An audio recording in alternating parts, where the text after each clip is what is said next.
नंदिनी सगी बहनें थी। मोहिनी बड़ी थी और नंदिनी छोटी। इनके पिता सेठ राजेश्वर का बड़ा कारोबार था, इसीलिए रुपए पैसे की भी कोई कमी नहीं थी। कमी थी तो बस माँ के प्यार की। बचपन में ही दोनों ने अपनी माँ को खो दिया था, लेकिन पिता राजेश्वर ने अपनी दोनों बच्चियों को बड़े ही लाड प्यार से पाला। दोनों बहनें देखने में जितनी खूबसूरत थी, उतनी ही पढ़ने में होशियार भी थी। जो भी इन्हें देखता तारीफ किए बिना नहीं रह सकता था। वाह राजेश्वर, दोनों बिटियां तो खूब गुणी हैं। भगवान बुरी नजर से बचाए बच्चियों को। हाँ काकी, मोहिनी का MBA इसी साल पूरा हो जाएगा। बस इसके बाद ही वो मेरा बिजनेस ज्वाइन कर लेगी। नंदिनी को भी सोच रहा हूँ कि। अरे बस कर राजेश्वर, तुझे किस बात की कमी है जो बेटियों से कमाई करवाएगा। मैं तो कहती हूँ कि अब इनकी शादी के बारे में सोच। मोहिनी के लिए एक बहुत ही बढ़िया रिश्ता आया है। दिल्ली में इतना बड़ा कारोबार है कि क्या बताऊं। और सबसे बड़ी बात, लड़का इकलौता है। सुमेर नाम है उसका। ये लंबा और गठीला है देखने में। अपनी मोहिनी के साथ खूब जमेगी उसकी जोड़ी। और हाँ, परिवार पढ़ा लिखा है तो मोहिनी शादी के बाद भी चाहे जो करे, कोई रोक टोक नहीं होगी।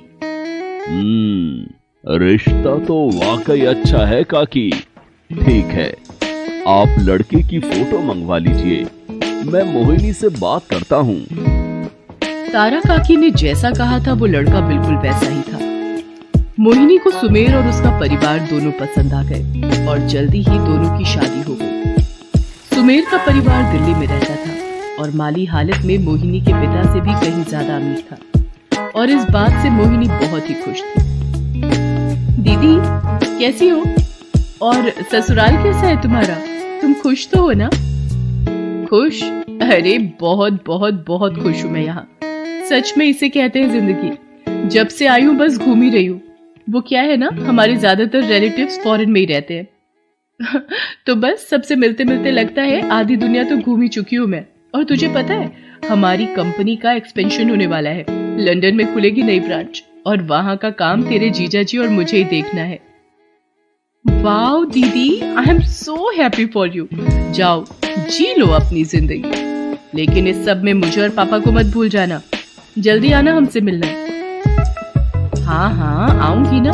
और तू सुना, पापा कैसे हैं? पापा ठीक है, बस तुम्हें बहुत याद करते हैं। तू पापा का ध्यान रखना अच्छे से। ओके चल, अब मैं फोन रखती हूँ। मोहिनी अपनी नई दुनिया में मस्त थी और नंदिनी उसकी खुशी में खुश। लेकिन ये सब हमेशा के लिए नहीं था, क्योंकि समय के साथ बहुत कुछ बदल रहा था। पापा ऐसे कैसे चलेगा? आपका बीपी कितना हाई है? क्यों इतनी टेंशन लेते हैं आप? टेंशन ना लूं तो क्या करूं बेटा, तुम्हें तो सब पता ही है। कारोबार दिन ब दिन ठप होता जा रहा है। पता नहीं किसकी नजर लग गई है। अगर ऐसे ही चलता रहा तो मैं कैसे संभालूंगा सब कुछ। तुम्हारी शादी भी तो करनी है। जो भी पैसा जोड़ कर रखा था सब लग गया, लेकिन फिर भी अपने डूबते कारोबार को मैं बचा नहीं पा रहा हूँ। नहीं पापा, आप ऐसे हिम्मत मत हारिए और मेरी चिंता तो बिल्कुल भी मत कीजिए। अब आप दीदी से बात कीजिए ना। दीदी ने तो MBA किया है और फिर जीजा जी का तो इतना बड़ा बिजनेस है, वो आपकी मदद कर सकते हैं। बेटा, अब कुछ भी पहले जैसा नहीं है, ना ही हालात और ना ही मोहिनी। नंदिनी अपने पिता का इशारा समझ गई थी। असल में मोहिनी का बर्ताव अब अपने मायके की तरफ बिल्कुल बदल गया था। वो ना तो अपने मायके आती थी और ना ही राजेश्वर और नंदिनी से ज्यादा बात करती थी, और ये सब नंदिनी को बहुत खल रहा था। हेलो दीदी, कैसी हो? मैं ठीक हूँ, पर नंदिनी लगता है तेरा दिमाग बिल्कुल ठीक नहीं है। जब तेरा फोन बार बार काट रही हो तो इसका मतलब मैं बिजी हूँ ना। तुझे इतनी सी बात भी समझ में नहीं आती क्या? फोन पर फोन किए जा रही है। मैं कॉल कर लेती ना फ्री होकर। दीदी, तुम्हारी कॉल का इंतजार करते करते तो कई महीने बीत जाते हैं, तो क्या करती। खैर, मैंने तुम्हें ये बताने के लिए कॉल किया है कि पापा की तबीयत बहुत खराब है। उन्हें हार्ट अटैक आया है। तुम जितनी जल्दी हो सके आ जाओ। क्या? ओह गॉड, लेकिन हार्ट अटैक कैसे आ गया? उफ नंदिनी, तुझे क्या बताओ, वो क्या है ना, हम लोग स्विट्जरलैंड में हैं, यहाँ भी बिजनेस सेटअप का प्लान है, तो मेरा यहाँ रहना बहुत ही ज़रूरी है। बस कुछ ही दिनों की बात है, मैं यहाँ से फ्री होकर बस फॉरेन आती हूँ, तब तक तू मैनेज कर ले प्लीज़। लेकिन दीदी, मुझे आपसे मदद। हेलो दीदी, हेलो। मोहिनी फोन काट चुकी थी। नंदिनी को अपने पिता के इलाज के लिए पैसों की जरूरत थी, लेकिन वो इस बारे में मोहिनी से कुछ नहीं कह सकी। राजेश्वर की हालत दिन ब दिन बिगड़ती गई और फिर एक दिन, नंदिनी बेटा, मैं मोहिनी की तरह तो तुम्हें विदा नहीं कर पाऊंगा, लेकिन फिर भी मैं चाहता हूँ कि अपने जीते जी मैं तुम्हारा घर बसा दूं। पापा आप ये सब मत सोचिए, आप बस आराम कीजिए। नहीं बेटा, मेरा यकीन करो, मैं तभी चैन से सो सकूंगा जब तुम्हें शादी के जोड़े में देख लूंगा। तो बताइए पापा, मुझे किससे शादी करनी है? मैं तैयार हूँ। बेटा, साहिल को तो तुम जानती ही हो, वो मेरा मैनेजर है, बहुत ही अच्छा लड़का है। इस बुरे वक्त में जितना उसने मेरा साथ दिया किसी और ने नहीं दिया। मैं समझता हूँ कि तुम्हें उससे बेहतर लड़का नहीं मिल सकता। मोहिनी के पति की तरह बहुत पैसे वाला तो नहीं है वो, लेकिन बहुत संस्कारी है। मुझे यकीन है कि वो तुम्हें बहुत खुश रखेगा और मेरे डूबते बिजनेस को भी संभाल लेगा। ठीक है पापा, अगर आपकी यही इच्छा है तो मैं करूंगी साहिल से शादी। बस अब आप किसी बात की चिंता मत कीजिए। उस दिन राजेश्वर कई दिनों के बाद वाकई चैन की नींद सोए, लेकिन वो ऐसी नींद जो कभी टूटी ही नहीं। उस रात की सुबह राजेश्वर के लिए नहीं हुई, क्योंकि नींद में ही हार्ट अटैक आने से उनकी मौत हो गई। नंदिनी चाहती तो साहिल को अब ठुकरा सकती थी, लेकिन उसने ऐसा नहीं किया। नंदिनी, क्या बोल रही है तू?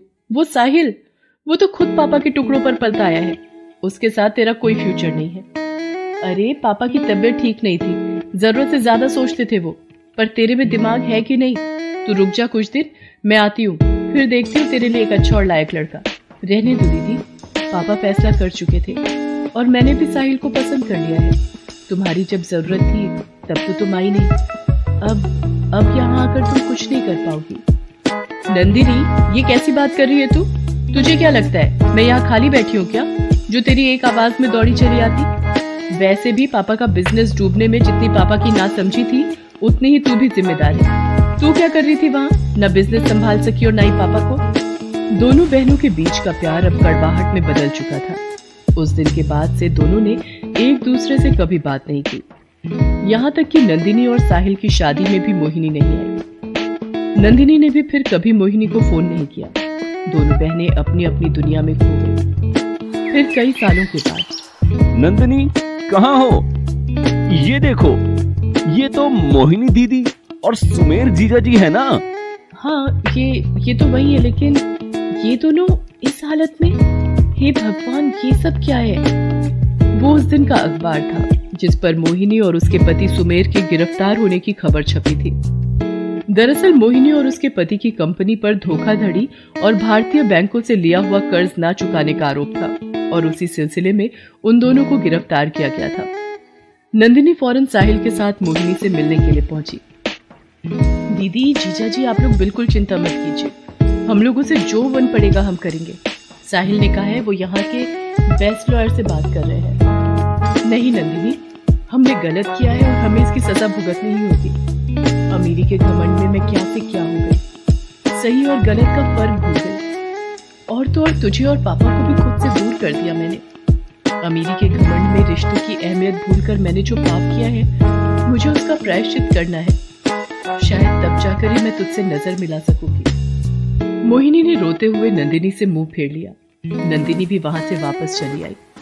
अब उसे इंतजार था अपनी बड़ी बहन के सही मायने में वापस आने का।